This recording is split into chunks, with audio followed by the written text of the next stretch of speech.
Why I Am an Atheist, 1930. Originally in English. The essay Why I Am an Atheist is a classical document from Bhagat Singh's pen. The background of writing this essay was the case of Bhai Randhir Singh, a convict who was jailed in Lahore jail for the 1915 Ghadar Party revolt. Bhai Randhir Singh refused to accede to Bhagat Singh's request for a meeting with him as Bhagat Singh had cut his hairs and got shaved. Being a devoted Sikh, Bhai Randhir Singh did not want to see a patit, degenerated Sikh. Bhagat Singh sent him an emotional message saying that it was mere hair he got cut for the country. He won't mind even if his whole body was cut into pieces for the cause of national liberation. The message melted Bhai Randhir Singh's resistance and the two met. Bhai Randhir Singh tried to convince Bhagat Singh to renounce atheism and return to the fold of devoted ritualistic Sikhism, who follows all the tenets including not cutting hairs. Bhai Randhir Singh had claimed in his autobiography, Jail Letters, written in Punjabi, that at his bidding, Bhagat Singh repented and returned to the fold of Sikhism and grew a beard. However, Bhagat Singh was astute enough to know that his ideas can be distorted after his execution, and he took extra care to put his clear ideas on paper immediately after meeting Bhai Randhir Singh. He did that in an essay written in the first week of October 1930 and handed it over to Kumari Lajjavati, secretary of the Bhagat Singh Defence Committee, along with his other writings. Lajjavati handed over the bag with his writings to Lala Firoz Chand, editor of the Lahore-based socialist weekly The People. Chand published this essay on Bhagat Singh's first birthday anniversary after his execution in the 27 September 1931 issue. The essay carries a brief editorial note ascribing the copyright of his essay and other writings published by the People to his father, Sardar Kishan Singh. By special arrangement, the People is permitted to print some of Bhagat Singh's writings in jail. The things placed at our disposal are mostly non-political in nature. Copyright vests with Sardar Kishan Singh, editor The People.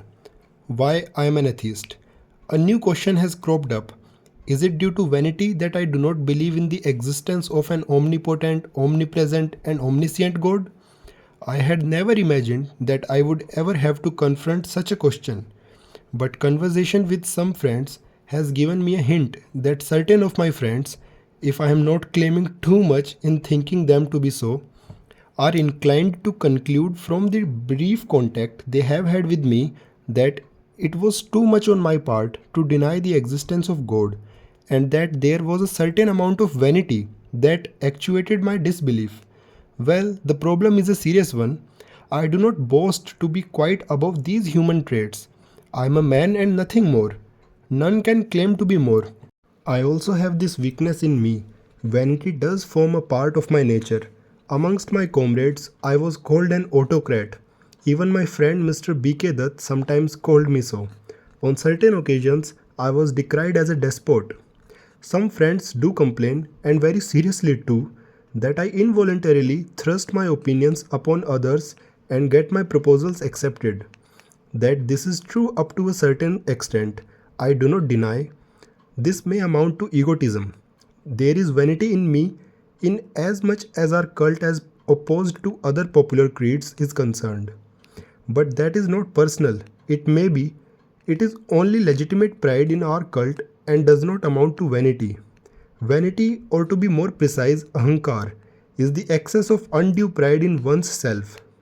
Whether it is such an undue pride that has led me to atheism, or whether it is after very careful study of the subject and after much consideration that I have come to disbelieve in God, is a question that I intend to discuss here. Let me first make it clear that egotism and vanity are two different things. In the first place, I have altogether failed to comprehend as to how undue pride or vaingloriousness could ever stand in the way of man in believing in God.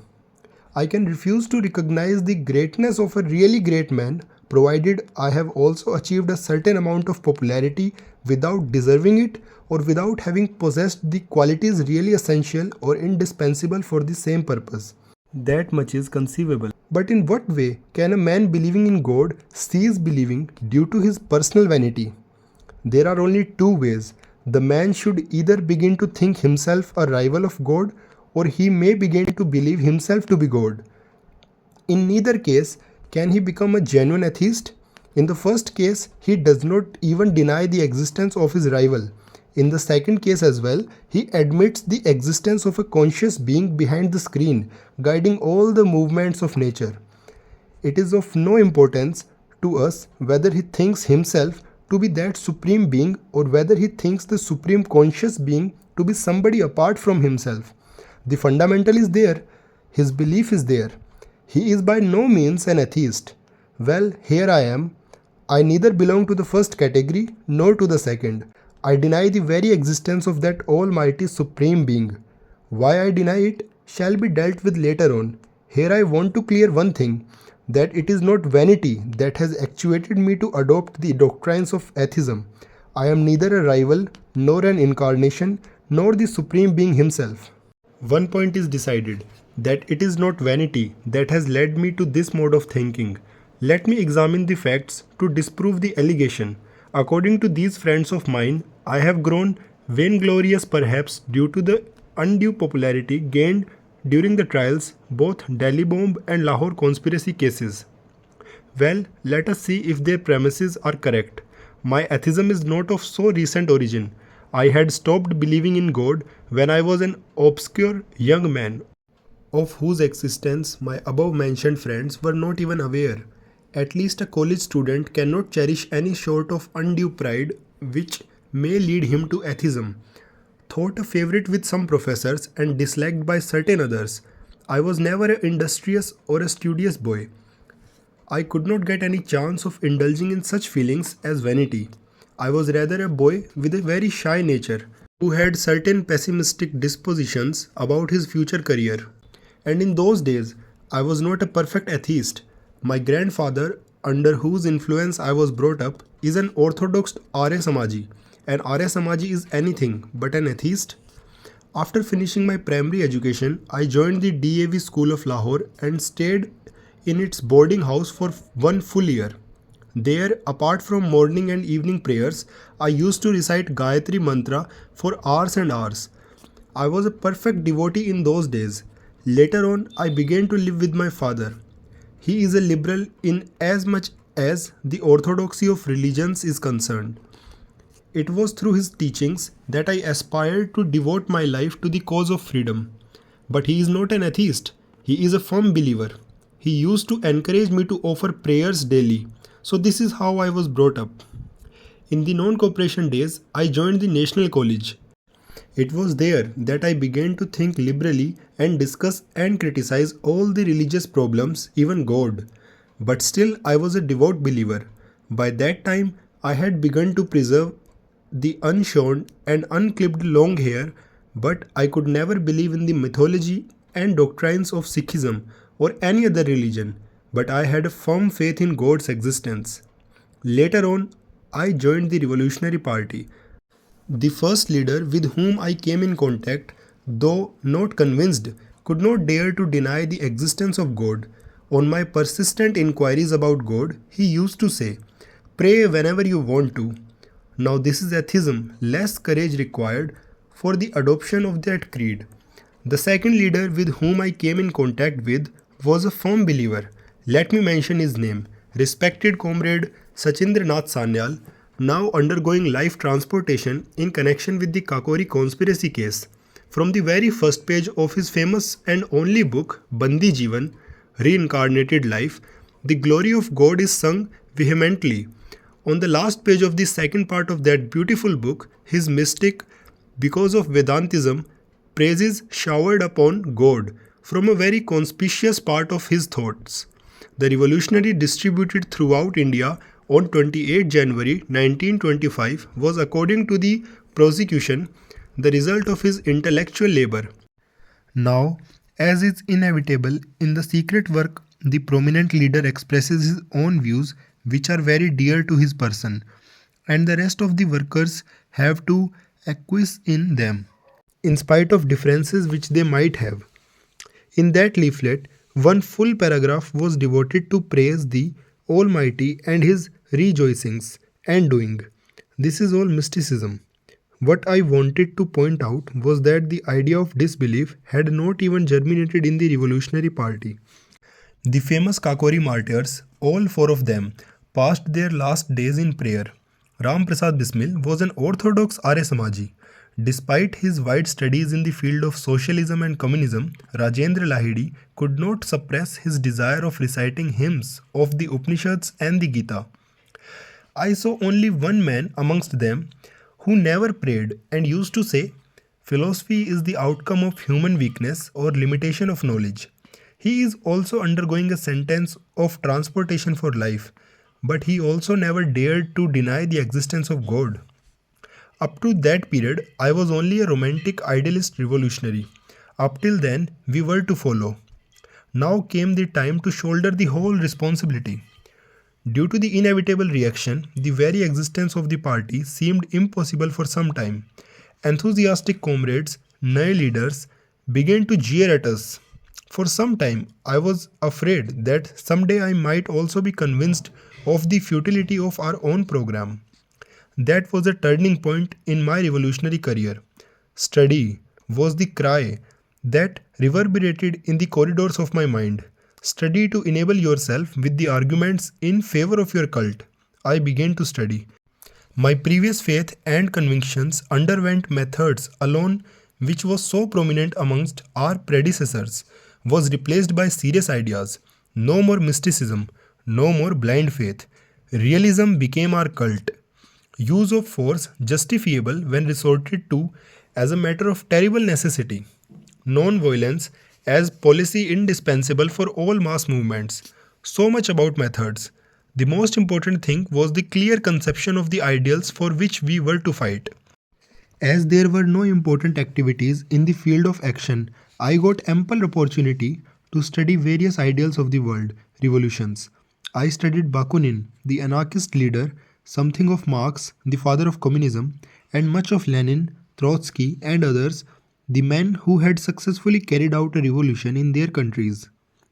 They were all atheists. Bakunin's God and State, though only fragmentary, is an interesting study of the subject. Later, still I came across a book entitled Common Sense by Nirlamba Swami. It was only a sort of mystic atheism. This subject became of utmost interest to me. By the end of 1926, I had been convinced of the baselessness of the theory of existence of an almighty, supreme being who created, guided, and controlled the universe. I had given out this disbelief of mine. I began discussion on the subjects with my friends. I had become a pronounced atheist. But what it meant will presently be discussed. In May 1927, I was arrested at Lahore. The arrest was a surprise.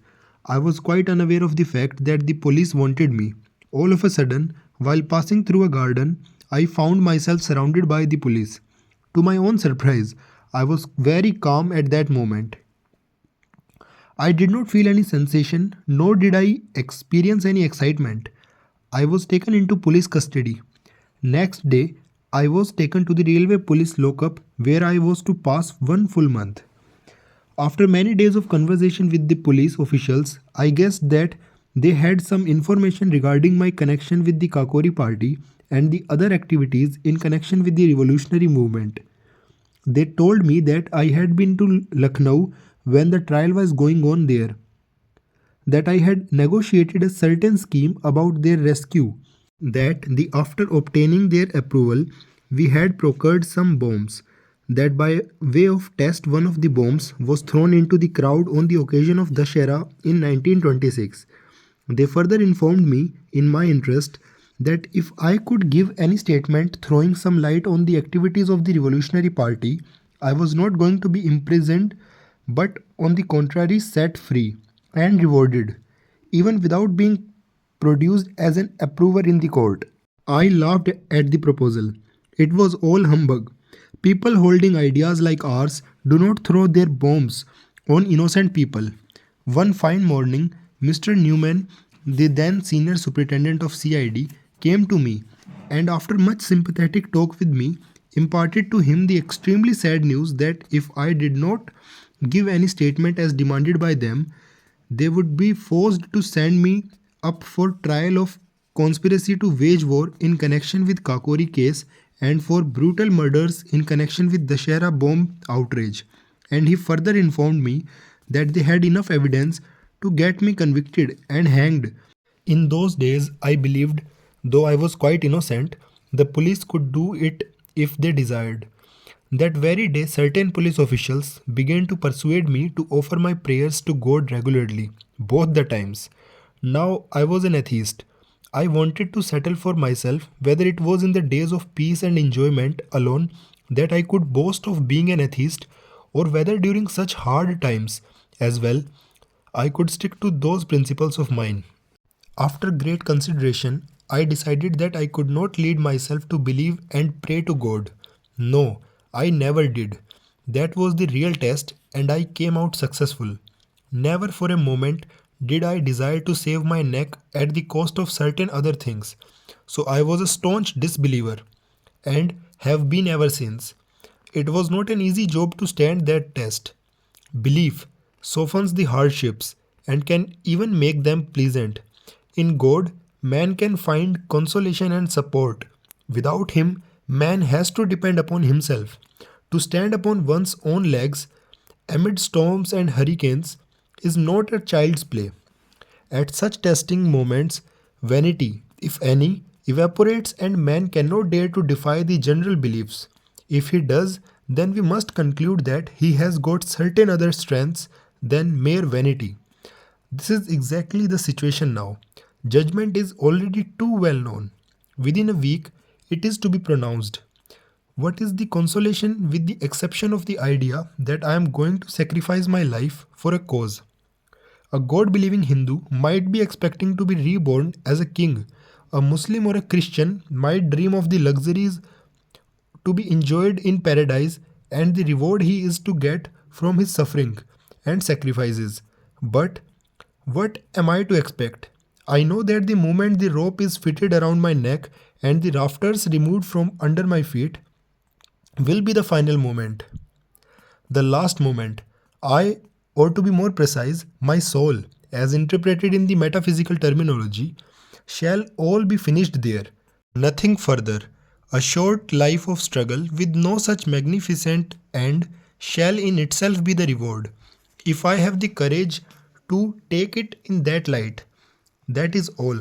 With no selfish motive or desire to be awarded here or hereafter, quite disinterestedly, have I devoted my life to the cause of independence, because I could not do otherwise. The day we find a great number of men and women with this psychology who cannot devote themselves to anything else than the service of mankind and emancipation of the suffering humanity, that day shall inaugurate the era of liberty, not to become a king, nor to gain any other rewards here or in the next birth or after death in paradise. Shall they be inspired to challenge the oppressors, exploiters, and tyrants, but to cast off the yoke of serfdom from the neck of humanity, and to establish liberty and peace? Shall they tread this to their individual selves, perilous, and to their noble selves, the only glorious imaginable path? Is the pride in their noble cause to be misinterpreted as vanity? Who dares to utter such an abominable epithet? To him I say, either he is a fool or a knave. Let us forgive him, for he cannot realize the depth, the emotion, the sentiment, and the noble feelings that surge in that heart. His heart is dead as a mere lump of flesh. His eyes are weak, the evils of other interests having been cast over them. Self-reliance is always liable to be interpreted as vanity. It is sad and miserable, but there is no help. You go and oppose the prevailing faith. You go and criticize a hero, a great man who is generally believed to be above criticism because he is thought to be infallible. And the strength of your argument shall force the multitude to decry you as vainglorious. This is due to the mental stagnation.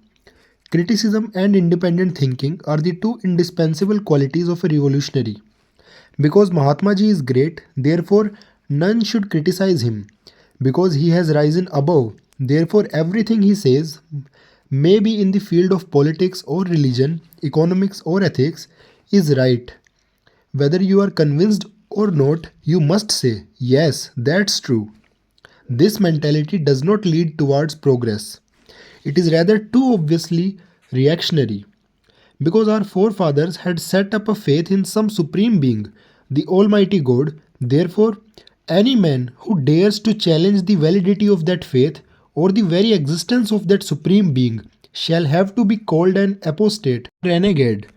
If his arguments are too sound to be refuted by counter arguments, and spirit too strong to be cowered down by the threat of misfortunes that may befall him by the wrath of the Almighty, he shall be decried as vainglorious, his spirit to be denominated as vanity. Then why waste time in this vain discussion? Why try to argue out the whole thing? This question is coming before the public for the first time and is being handled in this matter of fact way for the first time. Hence this lengthy discussion. As for the first question, I think I have cleared that it is not vanity that has led me to atheism. My way of argument has proved to be convincing or not, that is to be judged by my readers, not me. I know in the present circumstances, my faith in God would have made my life easier, my burden lighter, and my disbelief in Him has turned all the circumstances too dry, and the situation may assume too harsh a shape. A little bit of mysticism can make it poetical, but I do not want the help of any intoxication to meet my fate. I am a realist. I have been trying to overpower the instinct in me by the help of reason. I have not always been successful in achieving this end. But man's duty is to try and endure. Success depends upon chances and environments.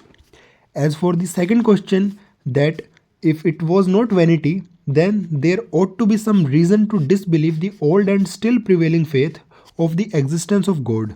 Yes, I come to that now. Reason there is. According to me, any man who has got some reasoning power at his command always tries to reason out his environments. Where direct proofs are lacking, philosophy occupies the important place. As I have already stated, a certain revolutionary friend used to say that philosophy is the outcome of human weakness. When our ancestors had leisure enough to try to solve out the mystery of this world, its past, present, and the future, its whys and wherefores, they having been terribly short of direct proofs. Everybody tried to solve the problem in his own way. Hence, we find the wide differences in the fundamentals of various religions and religious creeds, which sometimes assume very antagonistic and conflicting shapes. Not only the Oriental and Occidental philosophies differ, there are differences even amongst various schools of thought in each hemisphere. Amongst Oriental religions, the Muslim faith is not at all compatible with Hindu faith. In India alone, Buddhism and Jainism are sometimes quite separate from Brahmanism, in which there are again conflicting faiths such as Arya Samaj and Sanatan Dharma. Charvak is still another independent thinker of the past ages. He challenged the authority of God in the old times. All these creeds differ from each other on the fundamental question, and everybody considers himself to be on the right. There lies the misfortune. Instead of using the experiments and expressions of the ancient savants and thinkers as a basis for our future struggle against ignorance and to try to find out a solution to this mysterious problem, we lethargic, as we have proved to be, raise the hue and cry of faith, unflinching and unwearying faith to their versions, and thus are guilty of stagnation in human progress. Any man who stands for the progress has to criticize, disbelieve, and challenge every item of the old faith. Item by item, he has to reason out every nook and corner of the prevailing faith. If after considerable reasoning one is led to believe in any theory or philosophy, his faith is welcomed. His reasoning can be mistaken, wrong, misled, and sometimes fallacious. But he is liable to correction because reason is the guiding star of his life. But mere belief and blind faith are dangerous. They dull the brain and make a man reactionary. A man who claims to be a realist has to challenge the whole of the ancient faith. If it does not stand the onslaught of reason, it crumbles down. Then the first thing for him is to shatter the whole down and clear a space for the erection of a new philosophy. This is the negative side. After it begins the positive work, in which sometimes some material of the old faith may be used for the purpose of reconstruction. As far as I am concerned, let me admit at the very outset that I have not been able to study much on this point.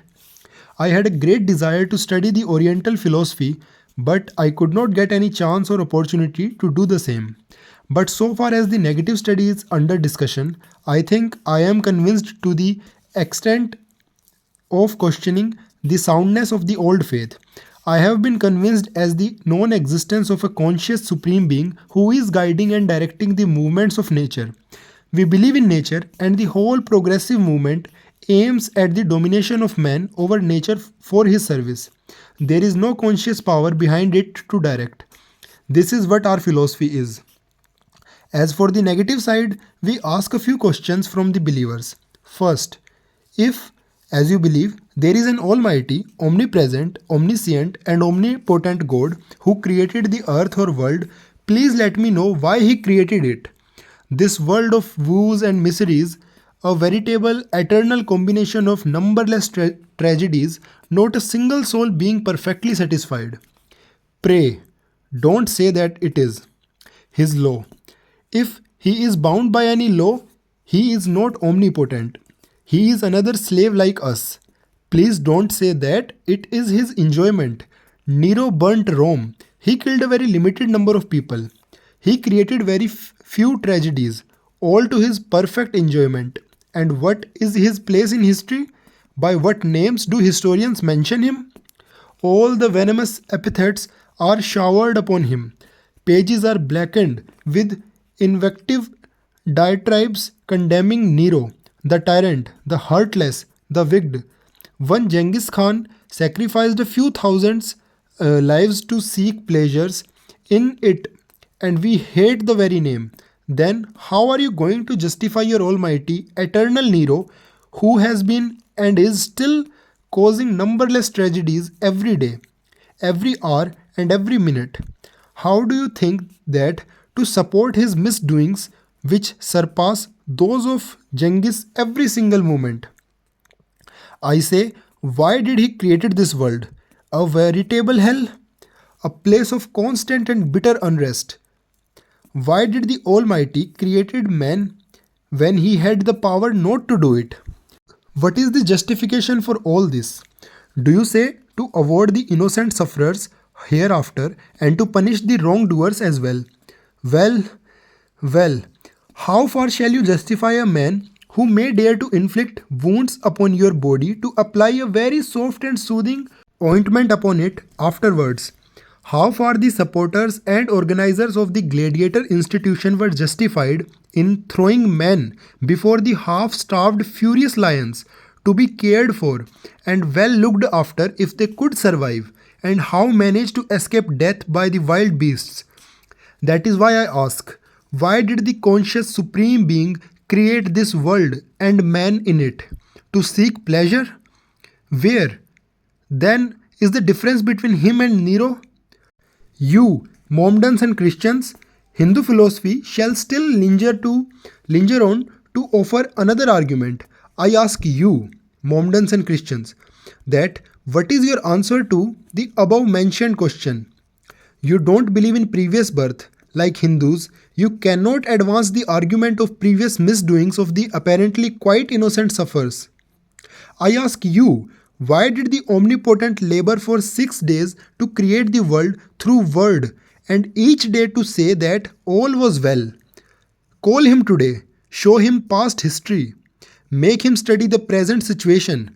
Let us see if he dares to say all is well. From the dungeons of prisons, from the stores of starvation consuming millions upon millions of human beings in slums and huts, from the exploited laborers, patiently or say apathetically watching the procedure of their blood being sucked by the capitalist vampires, and the wastage of human energy that will make a man with the least common sense shiver with horror, and from the preference of throwing the surplus of production in oceans rather than to distribute among the needy producers, to the palaces of kings built upon the foundation laid with human bones. Let him see all this, and let him say, all is well. Why and wherefore? That is my question. You are silent? All right then, I proceed. Well, you Hindus, you say all the present sufferers belong to the class of sinners of the previous births. Good. You say the present oppressors were saintly people in the previous births. Hence they enjoy power. Let me admit that your ancestors were very shrewd people. They tried to find out theories strong enough to hammer down all the efforts of reason and disbelief. But let us analyze how far this argument can really stand. From the point of view of the most famous jurist, punishment can be justified only from 3 or 4 ends, to meet which it is inflicted upon the wrongdoer. They are retributive, reformative, and deterrent. The retributive theory is now being condemned by all the advanced thinkers. Deterrent theory is also following the same fate. Reformative theory is the only one which is essential and indispensable for human progress. It aims at returning the offender as a most competent and a peace-loving citizen to the society. But what is the nature of punishment inflicted by God upon men? Even if we suppose them to be offenders, you say he sends them to be born as a cow, a cat, a tree, a herb, or a beast. You enumerates these punishments to be 84 lakhs. I ask you, what is its reformative effect upon men?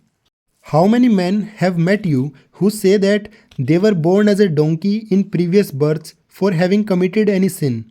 None. Don't quote your Purans. I have no scope to touch your mythologies. Moreover, do you know that the greatest sin in this world is to be poor? Poverty is a sin.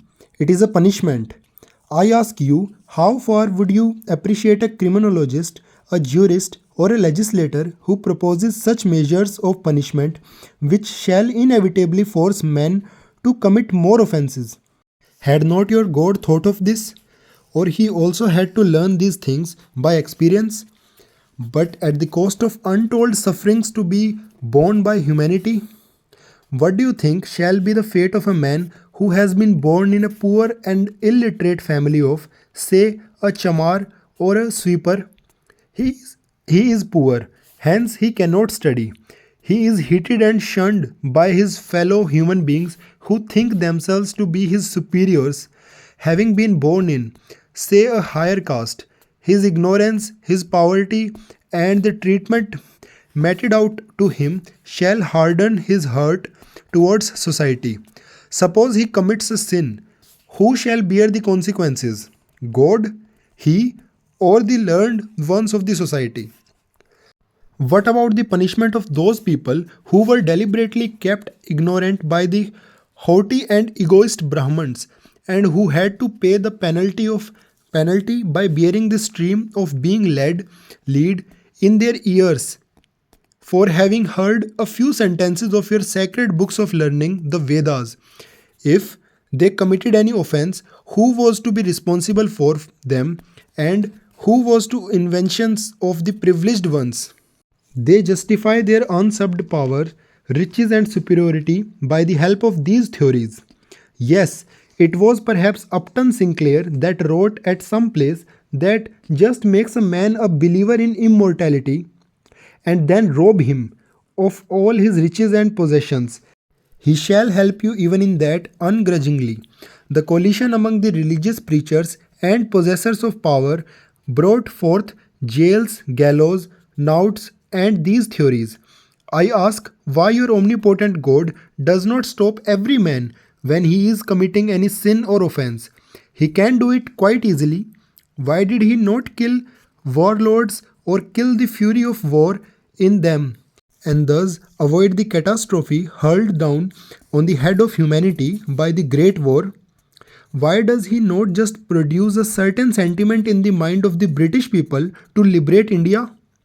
Why does he not infuse the altruistic enthusiasm in the hearts of all capitalists to forego their rights of personal possessions of means of production and thus redeem the whole laboring community, nay, the whole human society, from the bondage of capitalism? You want to reason out the practicability of socialist theory? I leave it for your Almighty to enforce it. People recognize the merits of socialism in as much as the general welfare is concerned. They oppose it under the pretext of its being impracticable. Let the Almighty step in and arrange everything in an orderly fashion. Now don't try to advance round about arguments. They are out of order.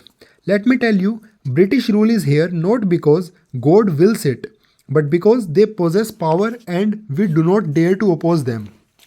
Not that it is with the help of God that they are keeping us under their subjection, but it is with the help of guns and rifles, bombs and bullets, police and militia, and our apathy that they are successfully committing the most deplorable sin against society, the outrageous exploitation of one nation by another. Where is God? What is he doing? Is he enjoying all these woes of human race? A Nero, a Changis, down with him. Do you ask me how I explain the origin of this world and origin of man? All right, I'll tell you. Charles Darwin has tried to throw some light on the subject. Study him.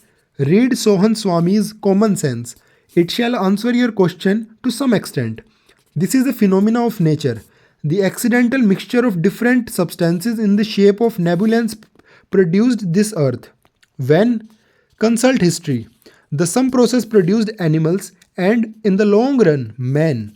Read Darwin's Origin of Species. And all related progress is due to man's constant conflict with nature and his efforts to override it.